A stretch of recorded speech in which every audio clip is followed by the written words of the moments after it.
ಪದ್ಯವನ್ನ ಪ್ರಾರಂಭ ಮಾಡ್ಯಾರ. ಗುರು ಸರ್ವ ಸುಖದೊಳು ಒಪ್ಪಿರದು ಅನ್ನುವಂತದ್ದು ಈ ಒಂದು ವಾಕ್ಯದ ಮೇಲೆ ಪ್ರಶ್ನೆ ಮಾಡ್ತಾನೆ. ಸರ್ವ ಸುಖದ ಒಪ್ಪಿರಲು ಅಂತಂದ್ರ ಜ್ಞಾನಿ ಆದಂತವನು, ಗುರುಗಳು, ತಮ್ಮ ಸ್ವರೂಪವನ್ನು ತಿಳಿದಂತ ಜ್ಞಾನಿಗಳು, ಅವರು ಎಲ್ಲಾ ಒಂದು ಜೀವರಾಶಿಗಳಲ್ಲಿ ಆತ್ಮ ರೂಪದಿಂದ, ಸಾಕ್ಷಿ ರೂಪದಿಂದ ಇರ್ತಾರೆ. ಮನುಷ್ಯಾನಂದವನ್ನೇ ಮಾಡಿಕೊಂಡು ಬ್ರಹ್ಮಲೋಕದ ಏನು ಆನಂದ ಏನಿದೆ, ಆ ಲೋಕದ ಆನಂದಗಳು 100 ಪಟ್ಟು ಹೆಚ್ಚಿಗೆ ಆನಂದವನ್ನು ಹೇಳ್ತಾರ. ಆ ಎಲ್ಲ ಆನಂದಗಳು ಕೂಡ ನಾನು ಅದರಲ್ಲಿ ಅವು ಎಲ್ಲರಲ್ಲಿ ಸಾಕ್ಷಿ ರೂಪವಾಗಿರುವುದರಿಂದ ನನ್ನ ಆನಂದದಲ್ಲಿ ಅವು ಕಲ್ಪಿತವಾಗಿವೆ. ಅದಕ್ಕ ಎಷ್ಟು ಜನ ಯಾವ ಜೀವರಾಶಿಗಳು, ದೇವತೆಗಳು, ಮನುಷ್ಯರು ಮೊದಲಾದವರು ಯಾವ ಆನಂದವನ್ನು ಅನುಭವಿಸ್ತಾ ವಿಷಯಾನಂದ ಇರಬಹುದು, ಏನೇ ಇರಬಹುದು, ಅದು ಆ ರೂಪದಿಂದ ನಾನೇ ಆನಂದ ಸ್ವರೂಪವಾಗಿದ್ದೇನೆ, ಆನಂದವನ್ನು ಅನುಭವಿಸ್ತಾ ಇದ್ದೇನೆ, ಅದು ನನ್ನ ಆನಂದವೇ ಅಂತ ಈ ರೀತಿಯಾಗಿ ಗುರುಗಳು ಅಥವಾ ಜ್ಞಾನಿಗಳು ಈ ರೀತಿಯಾಗಿ ಇರ್ತಾರೆ. ಇದರ ಮೇಲೆ ಮತ್ತ ಪ್ರಶ್ನೆ ಮಾಡ್ತಾನೆ. ಏನ್ ಪ್ರಶ್ನೆ ಮಾಡ್ತಾನೆ? ಜ್ಞಾನಿಯು ಪರಬ್ರಹ್ಮ ಸ್ವರೂಪದಿಂದ ಸಕಲ ಶರೀರಗಳಲ್ಲಿ ಸಾಕ್ಷಿ ರೂಪದಿಂದ ಇದ್ದು ಸರ್ವರ ವಿಷಯ ಸುಖವನ್ನ ಹೊಂದುತ್ತಾನೆ ಅಂತ ಹೇಳಿದ್ರಿ. ಅಂದ್ರೆ ಎಲ್ಲರೂ ಕೂಡ, ಎಲ್ಲ ಜೀವರಾಶಿಗಳು ಕೂಡ ಯಾವ ವಿಷಯ ಸುಖ ಏನಿರ್ತದಲ್ಲ ಅದು ನನ್ನ ಸುಖವೇ ಅಂತ ಏನ ಜ್ಞಾನಿ ಅಭಿಮಾನ ಮಾಡಿರ್ತಾನ. ಹಂಗಾರೆ ಅವ್ರೆಲ್ಲರೂ ವಿಷಯ ಸುಖ ಅನುಭವಿಸಿದ್ದನ್ನ ಜ್ಞಾನಿ ಅನುಭವಿಸ್ತಾನ ಅಂತ ಹೇಳು ಮಾತ ಅನುಭವಕ್ಕೆ ಬರುವುದಿಲ್ಲಲ್ಲ ಅಂತ ಪ್ರಶ್ನೆ ಮಾಡಿದರೆ ಅದಕ್ಕ ಸ್ವಲ್ಪ ಒಂದು ದೃಷ್ಟಾಂತ ಕೊಟ್ಟವನ್ನು ಹೇಳ್ತಾರ.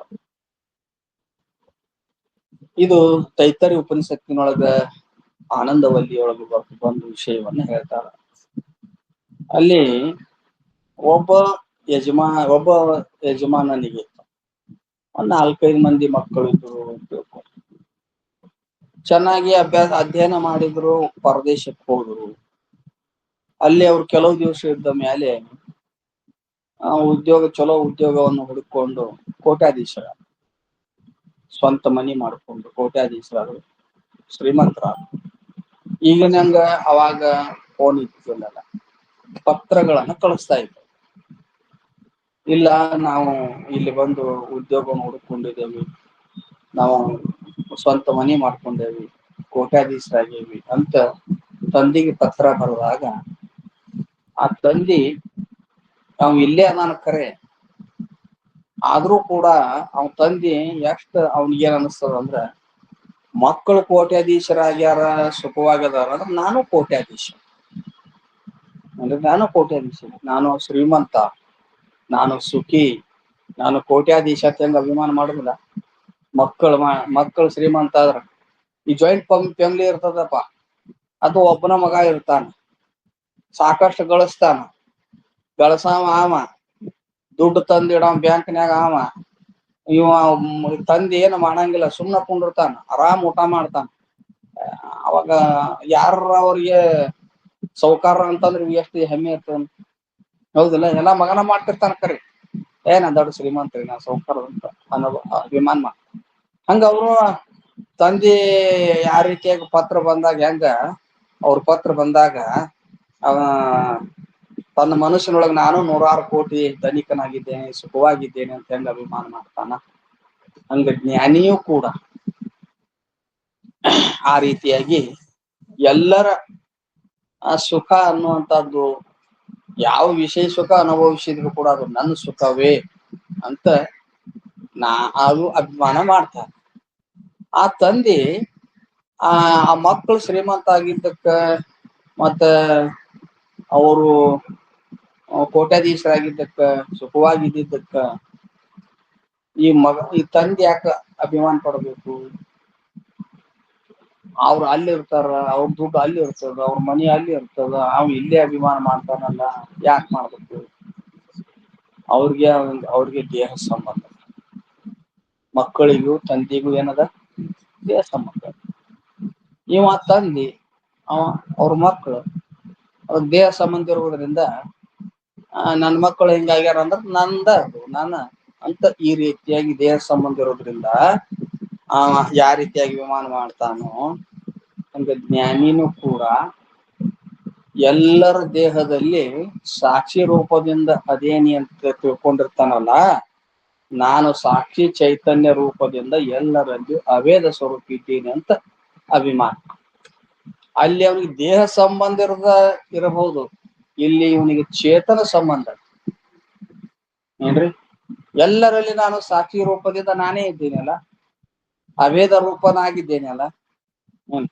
ಯಾವ ದೇವತೆಗಳಿರ್ಬೋದು, ಮನುಷ್ಯರಿರ್ಬೋದು, ಜೀವರಾಶಿಗಳಿರ್ಬೋದು, ಎಲ್ಲರಲ್ಲಿರುವಂತ ಚೇತನ ನಂದೇ, ನಾನೇ ಎಲ್ಲ ರೂಪ ಹೋಗೋದು.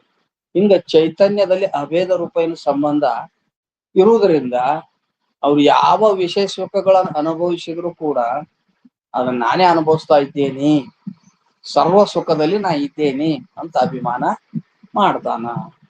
ಅದಕ್ಕೆ ಏನ್ ತಪ್ಪಿಲ್ಲ ಅಂತ ಈ ರೀತಿ ಹೇಳಿದ್ರು. ಅಲ್ಲ, ಈಗ ಮತ್ತವ್ರು ಏನಂತ ಪ್ರಶ್ನೆ ಮಾಡ್ತಾನ, ಶಂಕಾ ಮಾಡ್ತಾ ಏನಂತ, ತಂದೆ ಪುತ್ರರ ಸುಖವನ್ನು ಅಭಿಮಾನಿಸಿದಂತೆ ದುಃಖಗಳನ್ನು ಅಭಿಮಾನಿಸುತ್ತ. ಅಲ್ರಿ, ನೀವು ತಂದೆದು ಮಗಂದು ದೃಷ್ಟಾಂತ ಕೊಟ್ಟು ಹೊರದೇಶದಾಗ ಮಕ್ಕಳಿದ್ದಾಗ ಅವ್ರು ಶ್ರೀಮಂತ ಆಗಿದ್ದು ಸುಖಿ ಆಗಿದ್ದನ್ನು ನೋಡಿ ಇವನು ಸುಖಿಯಾಗಿರ್ತಾನಂತಂದ್ರಿ, ಅಲ್ಲಿ ಏನಾರು ಒಂದು ಅವಘಡ ಸಂಭವಿಸ್ತಂದ್ರ, ಎಲ್ಲಿ ಹೊರಗಡೆ ದೇಶದಾಗ ಮಕ್ಕಳಿಗೆ ಏನೋ ಆಕ್ಸಿಡೆಂಟಾರ ಆಯ್ತು, ಅಥವಾ ಯಾರೋ ಒಬ್ರು ತೀರ್ಕೊಂಡ್ರು, ಏನಾರ ಕಷ್ಟಗಳು ಬಂದ್ವು, ಅಥವಾ ಏನ್ ಬಡತನಾರ ಏನಾರ ಬಂತಂದ್ರ ಅವ್ರಿಗೆ ದುಃಖ ಆತಂದ್ರ ಇವ ಅಂತಾನ, ಇವನು ಸಣ್ಣ ಮುಖ ಮಾಡ್ತಾನ. ಅವ್ರಿಗೆ ಸುಖ ಆದ್ರ ಇವ್ ಹೆಮ್ಮೆಯಿಂದ ನಾ ಸುಖಿಯಾಗಿದ್ದೇನಂತ, ಅವ್ರಿಗೆ ದುಃಖ ಆದ್ರ ನಾನು ದುಃಖಿ ಅಂತ ಈ ದೃಷ್ಟಾಂತದೊಳಗ ತಂದಿ ಅವ್ರಿಗೆ ದುಃಖ ಆದ್ರ ತೊಂದ್ರೆ ಆದ್ರೆ ಇವನು ಕೂಡ ನಾನು ದುಃಖದೊಳಗಿದ್ದೇನೆ, ನಾ ದುಃಖಿ ಇದ್ದೇನೆ ಅಂತ ಹೆಂಗ ಅಭಿಮಾನ ಮಾಡ್ತಾನ. ನೀವು ಹಂಗ ಜ್ಞಾನಿ ಗುರು ಎಲ್ಲರ ಹೃದಯದೊಳಗ ಸಾಕ್ಷಿ ರೂಪದಿಂದ ಅವೇದ ರೂಪದಿಂದ ಇರ್ತೇನೆ, ಅವರ ವಿಷಯ ಆನಂದವನ್ನ ಅನುಭವಿಸುದು ನನ್ನ ಆನಂದವೇ ಅಂತೀರಿ. ಹಂಗಾರ ಆನಂದ ಅನುಭವಿಸ್ತಾನ ಅಂದ್ರ ಸಾಕ್ಷಿ ರೂಪದಿಂದ ಅವ್ರಿಗೆ ಆದಂತ ದುಃಖನು ಇವು ಅನುಭವಿಸಬಹುದಲ್ಲ. ಎಲ್ಲಾರು ಅನುಭವಿಸುವಂತ ದುಃಖ ಇವಂಗೂ ತಟ್ಟಬಹುದಲ್ಲ. ಹಂಗ ದೃಷ್ಟಾಂತದೊಳಗ ಅಲ್ಲಿ ಹೊರಗ ದೇಶಗಿದ್ದವರಿಗೆ ಸುಖವಾಗಿದ್ದರ ಮಕ್ಕಳು ಇವನು ಸುಖವಾಗಿದ್ದಾನೆ ಅಂತಾನ, ದುಃಖ ಬಂದ್ರೆ ಇವನು ದುಃಖಿ ಅಂತಾನ ಅಭಿಮಾನದಿಂದ. ಹಂಗ ಈ ಎಲ್ಲರ ಜೀವರಾಶಿಗಳಲ್ಲಿ ಚೈತನ್ಯ ರೂಪದಿಂದ ನಾನು ಅಭೇದವಾಗಿ ನಾ ಸುಖಿಯಾಗಿದ್ದೇನೆ, ಎಲ್ಲ ಸುಖ ನಂದ ಅನ್ನುವಾಗ ಅವ್ರಿಗೆ ಬಂದ ದುಃಖ ಇವನು ಅನುಭವಿಸಬಹುದಲ್ಲ, ದುಃಖ ಇವನಿಗೆ ಆಗಬಹುದಲ್ಲ. ಒಂದ್ ವೇಳೆ ದುಃಖ ಅನುಭವಿಸ್ತಾನ ಅಂತಂದ್ರ ಏನಾಗ್ತೈತಿ ಅಂದ್ರ, ಅಲ್ರಿ ದುಃಖ ಕಳ್ಕೊಳ್ಳಾಕ ಜ್ಞಾನಿ ಆಗ್ಯಾನ ನೀವು. ಜ್ಞಾನಿ ಯಾಕಾಗ್ಯಾನ ನೀವು?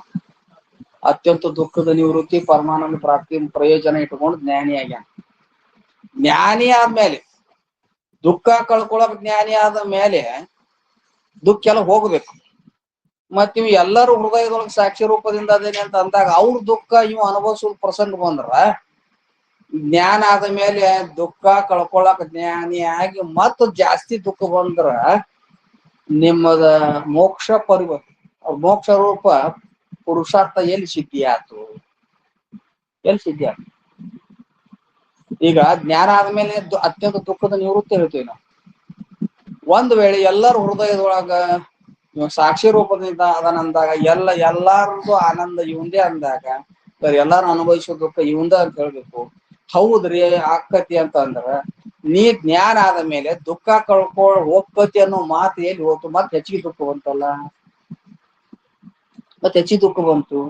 ಮತ್ ಒಂದ್ ವೇಳೆ ಆ ಹೆಚ್ಚಿಗೆ ದುಃಖ ಅನುಭವಿಸ್ತಾನಂದ್ರ ಒಂದ್ ಶರೀರದ ದುಃಖ ಕಳ್ಕೊಳಕ ಒದ್ಯಾಡಿ ಜ್ಞಾನಿ ಆಗ್ಯಾನ, ಇನ್ನು ಎಲ್ಲಾ ಶರೀರ ದುಃಖ ಅನುಭವ್ಸಕ್ ಹೆಂಗ ಸಾಧ್ಯ ಅಂತ ಪ್ರಶ್ನೆ ಮಾಡಿದ್ರ ಇದು ಅನರ್ಥ ಆಕತ್ತಲ್ಲ, ಪುರುಷಾರ್ಥ ಸಿದ್ಧಿ ಆಗುದಿಲ್ಲಲ್ಲ ಹಿಂಗ ದುಃಖ ಅನುಭವಿಸ್ತಾನಂದ್ರ.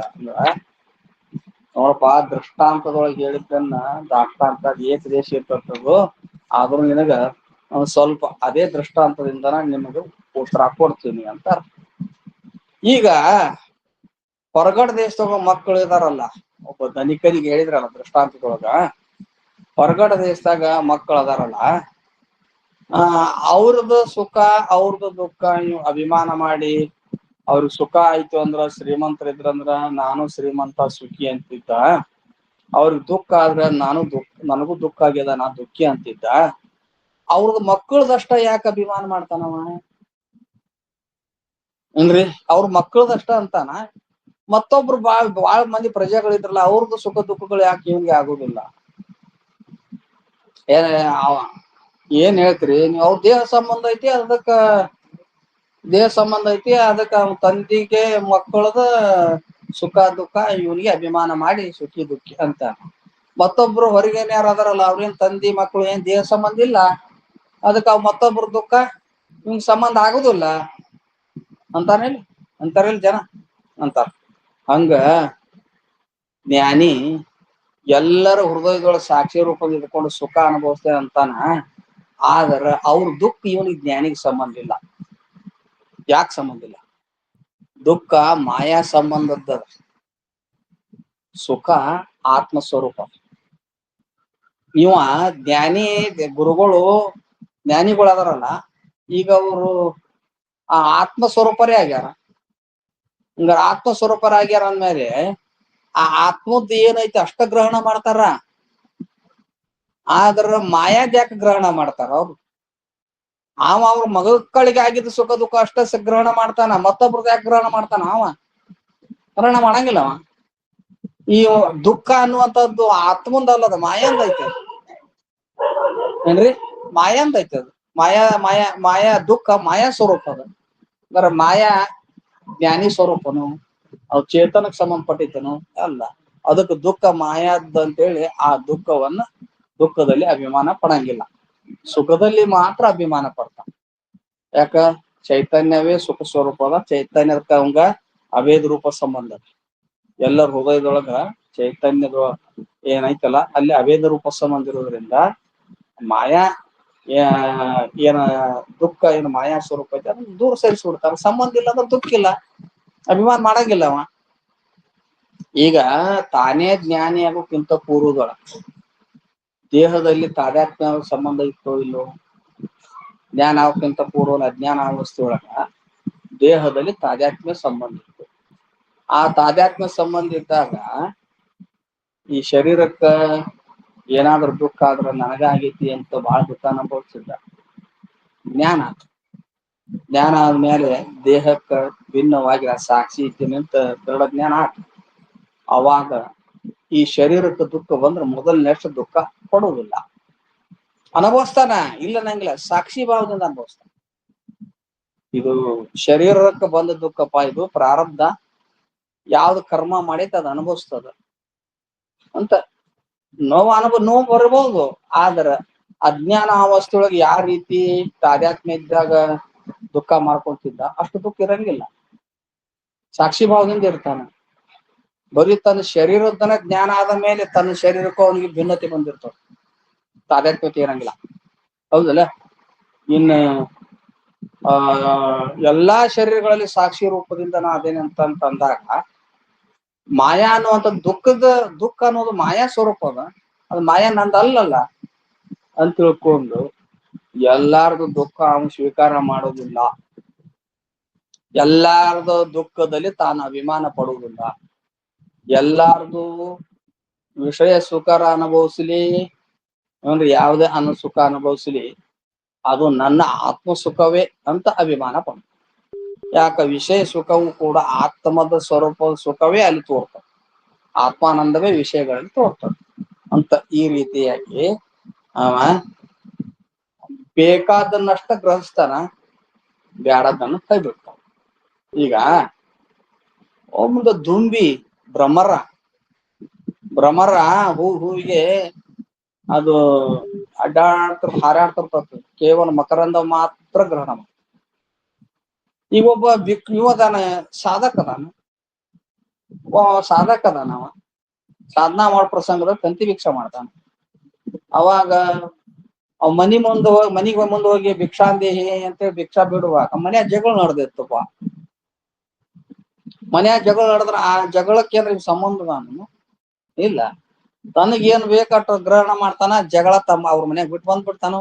ತಾ ಏನ್ ಸಂಬಂಧ ಪಡ್ಕಂಗಿಲ್ಲ. ಏನು ಅವ್ರ ಮನ್ಯಾಗ ಹೋಗಿ ಹಿರಿಯ ತಂದ್ ಕೊಂಡ್ರಬೇಕು ಇವ್ನು.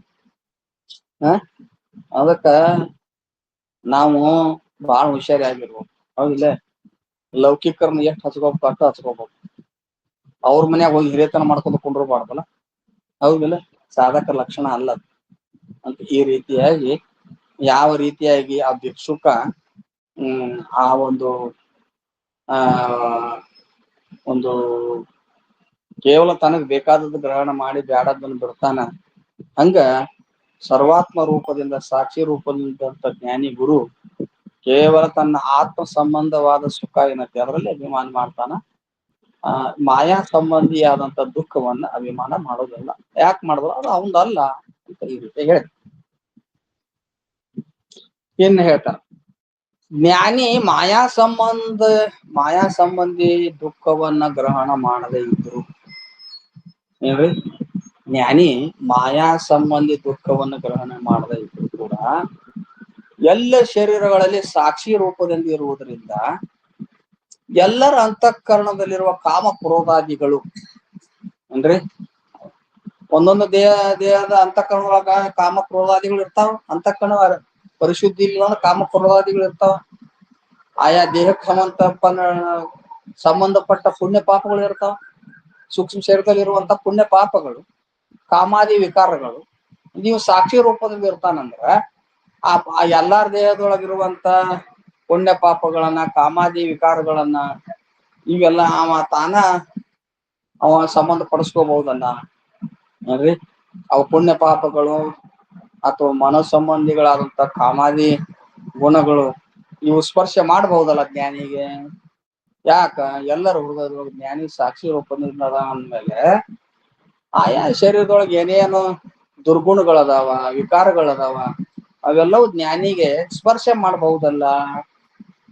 ಚೈತನ್ಯ ರೂಪವಾದಂತ ಜ್ಞಾನಿಗೆ ಸ್ಪರ್ಶ ಮಾಡಬಹುದಲ್ಲ. ಅಂದ್ರ ಸಾಕ್ಷಿ ರೂಪದಿಂದ ಎಲ್ಲರ ಹೃದಯದೊಳಗ ಆತ್ಮ ಚೈತನ್ಯವಾಗಿ ಅಭೇದವಾಗಿ ಇದ್ದಂತ ಜ್ಞಾನಿ ಅವನು ಯಾವಾಗಲೂ ಅಸಂಗನಾಗಿರುತ್ತಾನೆ. ಆತ್ಮ ಹೆಂಗದ? ಅಸಂಗ. ಹೌದಿಲ್ಲ? ಆತ್ಮ ಅಸಂಗ ಇರುವುದರಿಂದ ಆ ಪುಣ್ಯ ಪಾಪಗಳು, ಕಾಮಾದಿ ವಿಕಾರಗಳು ಆತ್ಮನಿಗೆ ಸಂಬಂಧ ಆಗುವುದಿಲ್ಲ. ಈ ದೇಹದಲ್ಲಿ ಇದ್ದಾಗ ಈ ದೇಹದ್ದಾದ್ರೂ ಕೂಡ ಅವನಿಗೆ ಸಂಬಂಧ ಇಲ್ಲ. ಹೊರಗಡೆ ದೇಹಾದಿಗಳಲ್ಲಿ ಏನಾದ್ರು ಇದ್ದಂತ ಪುಣ್ಯ ಪಾಪಗಳು, ಕಾಮಾದಿಗಳು ಹಂಗ ಸಂಬಂಧ ಇಲ್ಲ. ಅಸಂಗೋಹಿ ಅಯಂ ಪುರುಷ, ಅಸಂಗೋ ನಹಿ ಸಜ್ಜತೆ, ಅಸಂಗನಾಗಿರತ್ತ. ಅದಕ್ಕ ಅವು ಯಾವ ಪುಣ್ಯ ಪಾಪಗಳು ಆಯಾಯ ಸೂಕ್ಷ್ಮ ಶರೀರದಲ್ಲಿ ಇದ್ರೂ ಕೂಡ, ಏನೇನ್ ಸುಖ ದುಃಖಗಳು ಆದ್ರೂ ಕೂಡ ಅವು ಆತ್ಮ ಸ್ವರೂಪನಾದ ಗುರುವಿಗೆ, ಜ್ಞಾನಿಗೆ ಸಂಬಂಧ ಆಗುದಿಲ್ಲ. ಇದನ್ನ ಜ್ಞಾನ ಪ್ರತಿಪಾದನಾ ಸ್ಥಳದಾಗ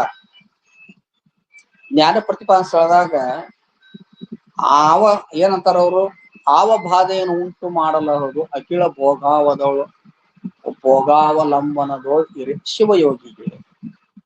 ಆ ಪದ ಬರ್ದಾರ, ಅದನ್ನ ಅಪ್ಪಗಳು ಬರ್ದಾರ. ಆವ ಬಾಧೆಯನ್ನು ಉಂಟು ಮಾಡಲಹುದು ಅಖಿಳ ಭೋಗಾವಲಂಬನದೋಳ್ ಇರೆ ಶಿವಯೋಗಿಗೆ. ಜ್ಞಾನ ಆದ ಮೇಲೆ ಶಿವಯೋಗಿ ಏನಿರ್ತಾನ, ತತ್ವಜ್ಞಾನಿ ಏನಿರ್ತಾನ, ಅವನಿಗೆ ಪ್ರಾರಬ್ಧದ ವಶದಿಂದ ಬಂದಂತ ಸುಖ ದುಃಖಗಳನ್ನು ಉಂಟ, ಮತ್ತ ಜ್ಞಾನ ನಂತರ ಅವನಿಂದ ಆದಂತ ಆಗಾಮಿ ಕರ್ಮಗಳೇನಿರ್ತಾವ, ಪುಣ್ಯ ಅಥವಾ ಪಾಪಿ ಏನಾರ ಇರ್ಲಿ, ಅವು ಸಂಬಂಧ ಆಗುದಿಲ್ಲ. ಪ್ರಾರಬ್ಧದ ವಶದಿಂದ ಏನು ಭೋಗ ಉಣ್ಣಾಕತ್ತಾನ, ಸುಖ ಆಗಲಿ ದುಃಖ ಆಗಲಿ, ಅವು ಸಂಬಂಧ. ಅವುಗಳ ಮಧ್ಯದಲ್ಲೇ ಇರ್ತಾನೆ, ಅವನಿಗೆ ಸಂಬಂಧ ಇಲ್ಲ. ಅದಕ್ಕೆ ಒಂದ್ ಮಾತು ಹೇಳ್ತಾರ, ಮುಂದೆ ಅನುಭವಸಾರದಾಗ ಹೇಳ್ತಾರ ಅದನ್ನ. ತನುಕರ್ಣ ಮೊದಲಾದ ಮೊತ್ತದೊಡನೆ ಇರ್ದೊಡಂ ಆಪತ್ತು ಬಂದ ಅಡಸದು ಅತ್ಯಾಶ್ರಮಿಗೆ ಜನಂ ಪೊತ್ತ ದೇಹ ಕಮಲದೊಡನಂತೆ.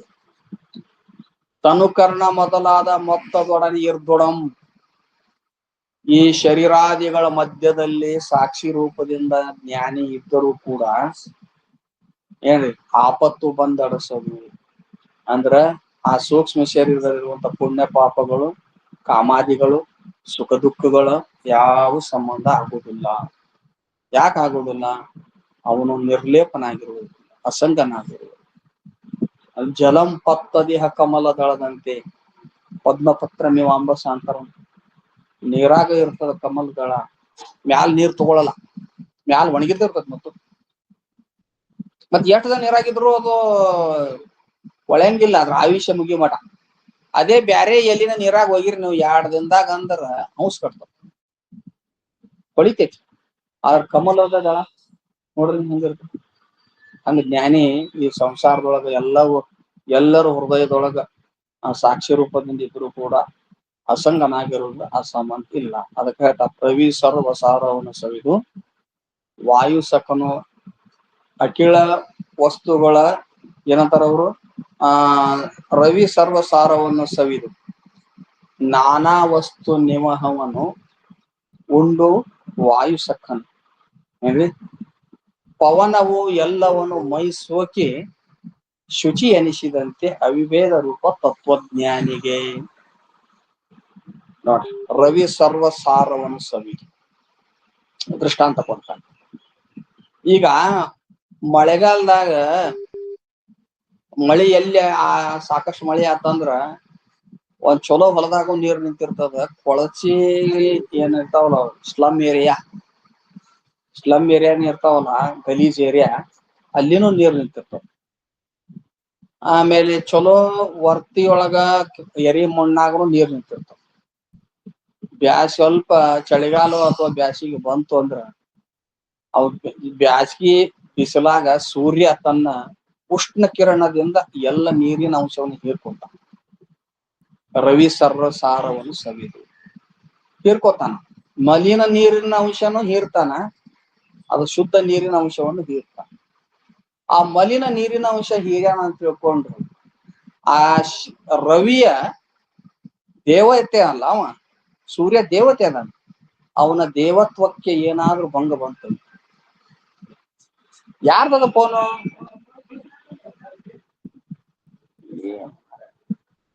ಅಷ್ಟು ಫೋನ್ ಬರ್ತಾವಂದ್ ಹೋಗ್ಬಿಡ್ರಿ ಹೊರಗ್ರಿ. ಯಾಕೆ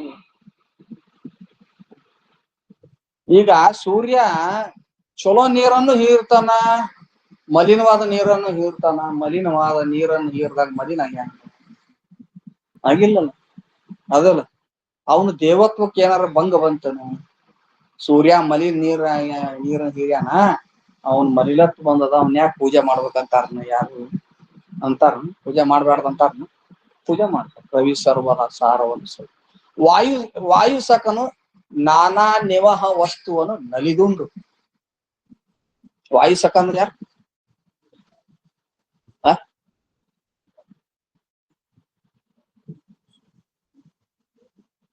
ಪಂಚೀಕರಣ. ವಾಯು ಸಕ ಅಂದ್ರ ಅಗ್ನಿ. ಅಗ್ನಿ ಎದರಿಂದ ಹುಟ್ಟ್ಯದ?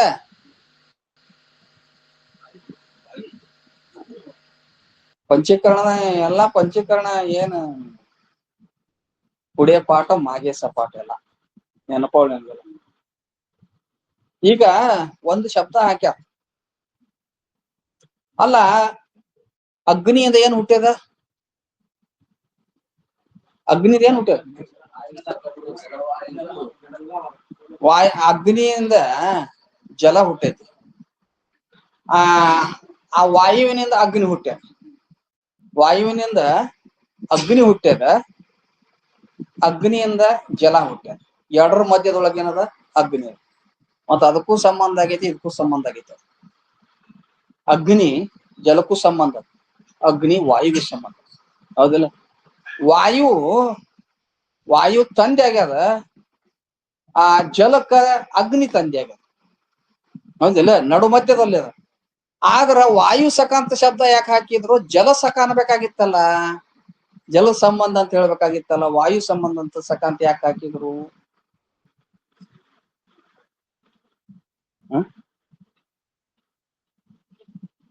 ವಾಯು ಅಗ್ನಿಯಿಂದ ಜಲ ಹುಟ್ಟೈತೆ ಅಂದ್ರೂ ಅಗ್ನಿಗೂ ಜಲಕ್ಕೂ ವಿರೋಧ ಅದ. ಹುಟ್ಟೈತಿಲ್ಲ? ಅಗ್ನಿಯಿಂದ ಜಲ ಹುಟ್ಟೈತಿ, ಅಗ್ನಿಗೆ ಜಲಕ್ಕೆ ವಿರೋಧ ಅದ ಇಲ್ಲ? ಮತ್ತ ವ್ಯವಹಾರದಾಗ ಎಲ್ಲಾ ಹಾದು ಹೋಗಿರ್ತಾವ, ನನ್ ತಲೆ ಓಡುದಿಲ್ಲ ಏನ? ನೀವ್ ಬೆಂಕಿ ಉರಿಯಾಕತ್ತಿತ್ತಂದ್ರ ನೀರ್ ತಂದು ಇಲ್ಲಿ ಸಿಂಪಡಿಸಿದ್ರ ಫುಲ್ ನೀರ್ ಬಿಟ್ರಪ್ಪ, ದೊಡ್ಡ ಬೆಂಕಿ ಐತೆ ಅದ, ನೀರಿಂದ ಗಾಡಿ ಬಂತು ಆರಸ್ತತ್ ಇಲ್ಲದ. ಎಲ್ಲಿ ನೀರದ ಅಲ್ಲಿ ಅಗ್ನಿ ಕೆಲಸ ನಡೆಯಂಗಿಲ್ಲ, ಹೌದಲ್ಲ? ಹಂಗಾರ ಅಗ್ನಿಗೆ ವಿರೋಧ ಅದ ನೀರು. ಆದರೆ ಅಗ್ನಿ ವಾಯು ವಿರೋಧಿಲ್ಲ, ವಾಯು ಅಗ್ನಿಗೆ ವಿರೋಧಿಲ್ಲ. ವಿರೋಧ ಐತೆ. ವಾಯು ಹೆಚ್ಚಾದಂಗ ಅಗ್ನಿ ಹೆಚ್ಚಾಗ್ತದ, ವಾಯು ಕಡಿಮೆ ಆತಂದ್ರ ಅಗ್ನಿ ಕಡಿಮೆ ಆಗ್ತದೆ. ನೀವು ಒಲಿ ಅಡಿ ಮೇಲೆ ಅಡಿಗೆ ಮಾಡಿಲ್ಲ, ಉದ್ಗಳಿಂದ ಹೋಗಿಲ್ಲ, ಏನ್ ತೆಲಿಯೋ ನಿಮ್ಮದು ಕೆಟ್ಟ ಮೊದ್ಲು ತೆಲಿ. ವ್ಯವಹಾರದಾಗ ಇಷ್ಟೆಲ್ಲಾ ನಡೆದಿರ್ತದ, ಹೌದಿಲ್ಲ? ನೀವು ಹೆಚ್ಚಿಗೆ ಉರಿ ಹೇಳ್ಬೇಕಾದ್ರೆ ಏನ್ ಮಾಡ್ತೀರಿ? ಉದ್ಗಳಿಂದ ಊತಿದ್ರಿ ಇಲ್ಲ? ಉದ್ಗೊಳಿ ಊದಾಗ ವಾಯು ಜಾಸ್ತಿ ಆದ್ರ ಅದ್ ಅಗ್ನಿ ಜಾಸ್ತಿ ಆಗ್ತದಿಲ್ಲ? ಮತ್ತ ಮತ್ತ ಮಿತ್ರ ಅಂದ್ರೆ ಹೆಂಗಿರ್ತಾರ? ವಿರೋಧ ಇದ್ದಾರಿಗೆ ಮಿತ್ರ ಅಂತಾರನ? ಅವನ್ ಕೂಡ ಅವ ಹೊಂದಾಣ್ಕೊಂಡ ಇದ್ದಾರಿಗೆ ಮಿತ್ರ ಅಂತಾರ. ಅದಕ್ ವಾಯು ಸಖ ಅಂದಾರ. ಎಷ್ಟ್ರಿ ಅರ್ಥ ನಿಜಗೊಂಡ್ರದು. ಆ ತಲಿ ಹಾಕ್ತಿರಿ ಮತ್ತು ಮರಿತೀರಲ್ವ ನಿಮ್ಮ. ಅಭ್ಯಾಸ ಮಾಡ್ರಿ, ಒಂದ್ ಸ್ವಲ್ಪ ಓದ್ಬೇಕು ಮನುಷ್ಯ ಯಾವಾಗ್ಲು. ಅದಕ್ಕ ವಾಯು ಸಖನು ನಾನಾ ನಿವಹ ವಸ್ತುಗಳನ್ನು ನಲಿಗೊಂಡು. ಆಯ್ತಪ್ಪ, ಈಗ ಅಗ್ನಿ ಅಂದಿನ, ಅಗ್ನಿ ಏನೇನ್ ಸುಡ್ತದ? ನೀವು ಹೋಮ ಹವನ ಮಾಡುವಾಗ ಒಳ್ಳೆ ದ್ರವ್ಯ ಪದಾರ್ಥಗಳನ್ನು ಸುಡ್ತದೆ, ಹೌದಿಲ್ಲ? ದ್ರವ್ಯ ಯಜ್ಞ, ದ್ರವ್ಯ ಯಜ್ಞ ಅಂದ್ರದ ಹೋಮ ಮಾಡ್ತೀವಿಲ್ಲ, ಚಲೋ ಮಂತ್ರ ಗಿಂತ್ರ ಅಂದ್ರ ಚಲೋ ತುಪ್ಪನ ಹಾಕ್ತಾರ, ಅನ್ನನ ಹವಿಷ್ಯ ಅಂತ ಬರ್ತಾರ ಅಂದ್ರೆ ಹವಿಷ್ಯ ಹಾಕ್ತಾರ. ಆಮೇಲೆ ಆ ಯಜ್ಞಕ್ಕೆ ಮಾಡಿದಂತ ಅನ್ನ ಇರ್ತದ, ಮಂತ್ರಾನ್ನ ಇರ್ತದಲ್ಲ, ಅದನ್ನು ಸುಡ್ತದ. ಆ ದೇವತೆಗಳಿಗೆ ಅಗ್ನಿ ಆ ಒಂದು ಸ್ವಾಹ ಮಾಡಿದಾಗ ಇಂದ್ರಾಯ ಸ್ವಾಹ, ಬ್ರಹ್ಮವೇ ಸ್ವಾಹ ಅಂತ ಅಂತಿರ್ತಾರ. ಅದ್ ಯಾರ ಮುಖದಿಂದ ಹೋಗ್ತದ ಅಲ್ಲಿ? ಆ ದೇವತೆಗೆ ಮುಟ್ಟಬೇಕಾಗಿತ್ತು ಅಂದ್ರೆ ಅಗ್ನಿ ಮೂಲಕ ಹೋಗ್ತದ, ಹೌದಿಲ್ಲ? ಆ ಅಗ್ನಿ ಚಲೋ ಪದಾರ್ಥಗಳನ್ನು ಸುಡ್ತದ, ಸುಡುಗಾಟದ ಗಟ್ಟಿಯಾಗಿ ಹೆಣಾನ ಸುಡ್ತದ. ಸುಡ್ಗಾಡ ಗಟ್ಟಿಯಾಗಿ ಹೆಣಕ್ ಬೆಂಕಿ ಹಾಕ್ತಾರ, ಹೆಣ ಸುಡ್ತದಿಲ್ಲ? ಹೆಣ ಸುಟ್ಟಾಗ ಏನ್ರ ಅಗ್ನಿ ಮಲಿನ ಆಗೇತೇನ? ಅಗ್ನಿ ದೇವತೆನ ಯಾರು ಪೂಜೆ ಮಾಡೋರ್ ಬಿಟ್ಟಾರೇನ? ಅದ್ ಹೆಣ ಸುಟ್ಟು ಬಂದದ್ ಬಿಡ ಮರ, ಅಗ್ನಿ ಏನ್ ಪೂಜೆ ಮಾಡ್ತಿ ಅಂತಾರ ಯಾರು? ಮತ್ತ ಯಾಕ ಹಂಗ? ದೇವತೆಗಳು ಅಸಂಗ ಅದಾರ, ಅಸಂಖ್ಯ ಇರುವುದ್ರಿಂದ ಮಲಿನದನ್ನು ಕಾರ್ಯ ಆದ್ರೂ ಅದರಿಂದ ಆದ್ರೂನು, ಚಲೋ ಕಾರ್ಯ ಆದ್ರೂನು ಕೂಡ ಅದು ಏನು ಸಂಬಂಧ ಇಲ್ಲದಂತೆ. ಪವನವು ಎಲ್ಲವನು ಮೈ ಸೋಕಿ ಶುಚಿ ಎನಿಸಿದಂತೆ. ಪವನ ಅಂದ್ರೆ ಗಾಳಿ, ಎಲ್ಲವನು ಮೈ ಸೋಕಿ. ಪಾಪಿಗಳ ಮನಿ ಮೇಲೆ ಹಾದು ಹೋಗ್ತತೆ ಇಲ್ಲೋ? ಪಾಪಿಗಳನ್ನ ಶರೀರದ ಸ್ಪರ್ಶ ಮಾಡ್ಕೊಂಡು ಹೋಗ್ತದೋ ಇಲ್ಲೋ? ಹೌದಿಲ್ಲ? ದುರ್ಗಂಧ ಇದ್ದಾಗ ಅದ್ರ ಮೇಲೆ ಹಾದು ಹೋಗ್ತತೆ ಇಲ್ಲೋ? ಸುಗಂಧ ಇದ್ದಾಗ ಅದ್ರ ಮೇಲೆ ಹಾದು ಹೋಗ್ತದೋ ಇಲ್ಲೋ? ಹಿಂಗಿದ್ರು ಕೂಡ ಮಲಿನ ಪಾಪಿ ಮನಿ ಮ್ಯಾಲ ಹಾದು ಹೋಗೇತಿ, ಇವನ್ ಯಾಕ ಮಧ್ಯ ವಾಯುದೇವನನ್ನ ಪೂಜೆ ಮಾಡ್ಕೊಂತ ಅಂತೀರೇನು? ಇಲ್ಲ. ಪಾಪಿಗಳು ಮನಿ ಮೇಲೆ ಹಾದು ಹೋದ್ರುನು ಅದು ಮಲಿನ ಆಗಿಲ್ಲ. ಏನ್ ಅದ್ ಹೆಂಗದ? ಅಸಂಗವಾಗಿ ಹಂಗ. ಅದರಂತೆ ಎಲ್ಲಾ ಶರೀರದಲ್ಲಿ ಆ ಚೈತನ್ಯ ರೂಪದಿಂದ ಇರುವಂತ ಜ್ಞಾನಿ, ಅವ್ರ ಪುಣ್ಯ ಪಾಪ, ಅವರ ಸುಖ ದುಃಖ, ಅವರ ಕಾಮ ಕ್ರೋಧಾದಿಗಳು ಆ ಚೈತನ್ಯಕ್ಕೆ ಸಂಬಂಧ ಇಲ್ಲ, ಅಸಂಗ. ಎಲ್ಲವೂ ಸೂಕ್ಷ್ಮ ಶರೀರದಾಗ ಅದಾವ. ಆತ್ಮನಿಗದಾನ ಇಲ್ಲ. ಈ ಪ್ರಶ್ನೆ ಏನ್ ಮಾಡಿದ್ದ? ಎಲ್ಲಾರ ಶರೀರದಾಗ ಅದಾನ್ರಿ, ಎಲ್ಲಾನು ಸ್ವೀಕಾರ ಮತ್ ಇದಕ್ಕೇನ್ ಉತ್ತರ ಹೇಳ್ತಿ ಈಗ ಪದ್ಯಕ್ಕ? ಅಂತ ಈ ರೀತಿಯಾಗಿ ದೃಷ್ಟಾಂತ ಕೊಟ್ಟು ಹೇಳಿದ್ರು. ಅದಕ್ಕ ಎಲ್ಲಾ ಶರೀರದಲ್ಲಿದ್ರು ಕೂಡ ಅವರು ಎಲ್ಲಾ ಶರೀರ ಆತ್ಮ ಚೈತನ್ಯ ಸ್ವರೂಪದಿಂದ ಇದ್ರು ಕೂಡ ಅಸಂಗನಾಗಿರ್ತಾರೆ. ಜ್ಞಾನಿ ಗುರು ಅಸಂಗ. ಒಬ್ಬೊಬ್ರು ಒಂದೊಂದು ವಿಷಯ ಸುಖ ಅನುಭವಿಸ್ಬಹುದು. ಧನಿಕರಾಗಿರಬಹುದು, ಧನಿಕರು ದ್ರವ್ಯದ ಪ್ರಾಪ್ತಿಯಿಂದ ಸುಖ ಅನುಭವಿಸ್ತಾರೆ. ಮಕ್ಕಳಿಲ್ಲದವರು ಅವರು ಪುತ್ರ ಲಾಭದಿಂದ ಸುಖ ಅನುಭವಿಸ್ತಾರೆ, ಹೌದಿಲ್ಲ? ಯೋಗಿಗಳು ಸಗುಣಾಷ್ಟಾಂಗ ಯೋಗ ಮಾಡುವಾಗ ಮನೋಲಯದಿಂದ ಉಂಟಾಗುವ ಯೋಗಾನಂದವನ್ನು ಅನುಭವಿಸ್ತಾರೆ, ಸಮಾಧಿಯೊಳಗೆ ಅನುಭವಿಸ್ತಾರೆ. ಮತ್ತ ಉಪಾಸಕ ಯಾವ ಏಕಾಗ್ರ ಚಿತ್ತದಿಂದ ಯಾವ ದೇವತೆಯನ್ನು ಉಪಾಸನ ಮಾಡ್ತಿರ್ತಾನೋ ಅವಾಗ ಆನಂದವನ್ನು ಪಡಿತಿರ್ತಾನೆ. ಯಾವ ಆನಂದ ಪಡೆದ್ರು ಅವ ಲೌಕಿಕ ವಿಷಯಗಳ ಸುಖಾರ ಪಡೀಲಿ ಅಥವಾ ಯೋಗ ಆನಂದವನ್ನಾರ ಅನುಭವಿಸ್ಲಿ ಅಥವಾ ಈ ಉಪಾಸಕ ಏಕಾಗ್ರ ಚಿತ್ತದಿಂದ ಉಪಾಸಕ ಧ್ಯೇಯ ವಸ್ತುವಿನ ಧ್ಯಾನ ಮಾಡುವಾಗ ಯಾವ ಆನಂದ ಇರ್ತದೆ ಅದು ಆನಂದರೇ ಇರ್ಲಿ, ಯಾವ ಆ ಸಾಕ್ಷಿ ಚೈತನ್ಯಕ್ಕೆ ಸಂಬಂಧ ಇಲ್ಲ, ಅಸಂಗವಾಗಿ. ಅದಕ್ಕ ವಿದ್ಯಾವೃತ್ತಿಯಲ್ಲಿ ಜ್ಞಾನಿ ವಿದ್ಯಾವೃತ್ತಿಯಲ್ಲಿ ಸ್ವರೂಪದ ಪ್ರತಿಬಿಂಬ ಆನಂದವನ್ನು ಅನುಭವಿಸ್ತಾನ. ವಿದ್ಯಾವೃತ್ತಿ ಅಂದ್ರೆ ಬ್ರಹ್ಮಾಕಾರ ವೃತ್ತಿಗೆ ವಿದ್ಯಾವೃತ್ತಿ ಅಂತಾರ, ಇದಕ್ಕೆ ವಿದ್ಯಾನಂದ ಅಂತಾರ. ಅದು ಏನ್ರಿ?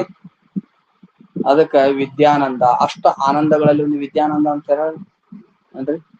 ವಿದ್ಯಾನಂದ ಅದು ಬ್ರಹ್ಮಾಕಾರ ವೃತ್ತಿಯೊಳಗೆ ಸಿಗುವ ಆನಂದ, ಅದು ಪ್ರತಿಬಿಂಬ ಆನಂದ. ಅದನ್ನ ಅನುಭವಿಸ್ತಿರ್ತಾನ ಜ್ಞಾನಿ. ಅದು ಜೀವನ್ ಮುಕ್ತಿ ವಿಲಕ್ಷಣ ಆನಂದ ಅಂತಾರೆ. ಆ ಆನಂದ ಅನುಭವಿಸ್ತಿರ್ತಾನ. ಮತ್ತ ಅನುಭವಿಸುವಾಗನು ಏನ್ ತಿಳ್ಕೊಂಡಿರ್ತಾನಂದ್ರ ಈ ಆನಂದವು ಪ್ರತಿಬಿಂಬ ಆನಂದ ಅದ, ಇದಕ್ಕೆ ಬಿಂಬ ರೂಪವಾಗಿ ಆತ್ಮ ಸ್ವರೂಪದ ಆನಂದ ಐತಲ್ಲ ಅದೇ ನನ್ನ ಸ್ವರೂಪ ಅಂತ ಅದೇ ನನ್ನ ಸ್ವರೂಪ ಅಂತ ತಿಳ್ಕೊಂಡಿರ್ತಾನ. ಅದಕ್ಕ ಹಿಂಗ ಭೇದ ಬುದ್ಧಿಯುಳ್ಳವರು ಬೇರೆ ಬೇರೆ ವಿಷಯ ಸುಖವನ್ನು ಅನುಭವಿಸ್ಬೋದು.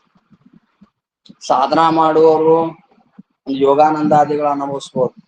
ಆ ಎಲ್ಲ ಆನಂದಗಳಲ್ಲಿ ಅವು ನನ್ನ ಆನಂದವೇ ಆ ರೀತಿಯಾಗಿ ತೋರ್ತದ.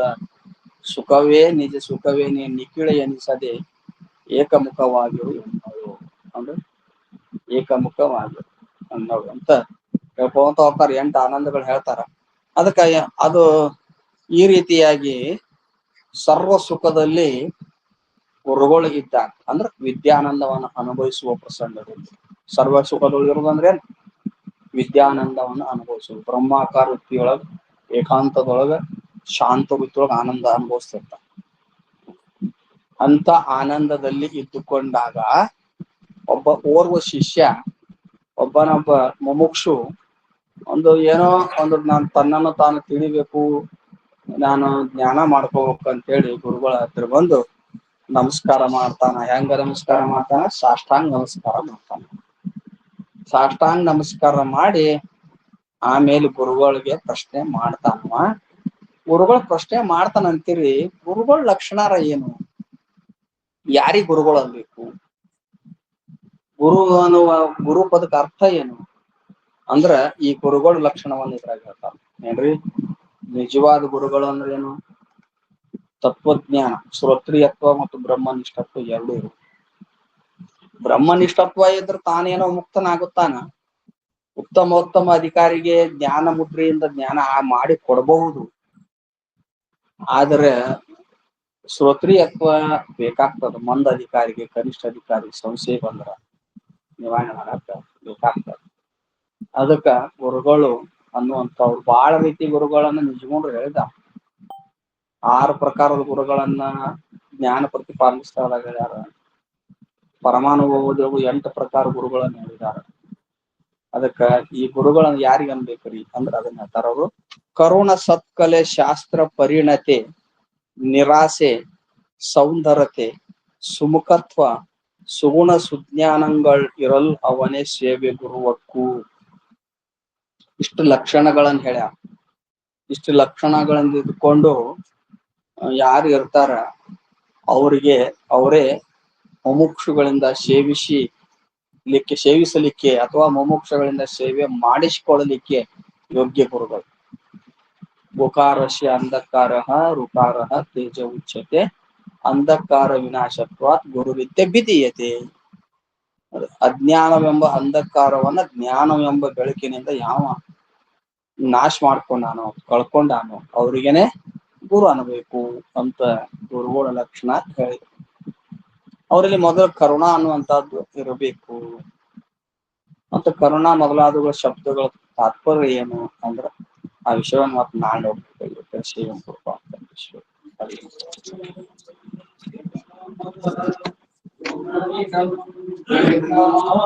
पूर्णमुदच्यते पूर्णस्य पूर्णमादाय पूर्णमेवावशिष्यते। ओम शांति शांति शांति। ಗುರುದೇವ ಸಿದ್ಧಾರೂಢ ದಯಾನಿಧಿ ಬೆಳಗುವೆ ನಾರತಿಯ ಗುರು ಬರ ಬೆಳಗುವೆ ನಾರತಿಯ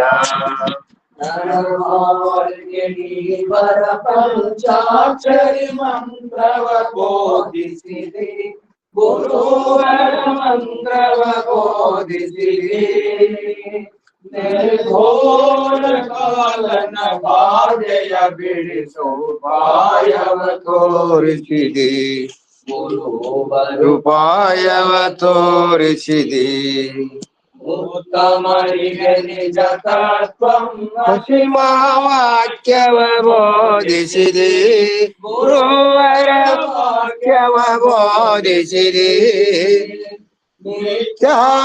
ಭ್ರಾಂತಿಯ ನಾಶಿಸಿ ರಕ್ಷಿಸಿದೆ ಗುರುವರವೇತೋ ರಕ್ಷಿಸಿದೆ ಸಂತತ ಭ್ರೂಣತ ಪುರದೊಳನಂತಕು ಮಹಿಮೆಯ ತೋರಿಸಿದೆ ಗುರುವರ ಮಹಿಮೆಯ ತೋರಿಸಿದೆ ಸಂತಾಮುಕುಟ ಶಾಂತಿ ಸಾಗರ ಸಂತಸವಾಗಿಸಿದೆ ಗುರುವರ ಸಂತಸವಾಗಿಸಿದೆ ಗುರುದೇವ ಸಿದ್ಧಾರೂಢ ದಯಾನಿಧಿ ಬೆಳಗುವೆ ನಾರತಿಯ ಗುರುವರ ಬೆಳಗುವೆ ನಾರತಿಯ ಸರ್ವಂ ಚೈತನ್ಯಂ ಶಾಶ್ವತಂ ಶಾಂತಂ ವ್ಯೋಮಾತೀತಂ ನಿರ್ಮಲಂ ನಾದವಿದುರಾಗೀತಂ ತಸ್ಮೈ ಶ್ರೀ ಗುರವೇ ನಮಃ ಜೈ ಮಂಗಳಂ ಜೈ ನಮಃ ಪಾರ್ವತಿ ಪರಮೇಶ್ವರ ನಮಃ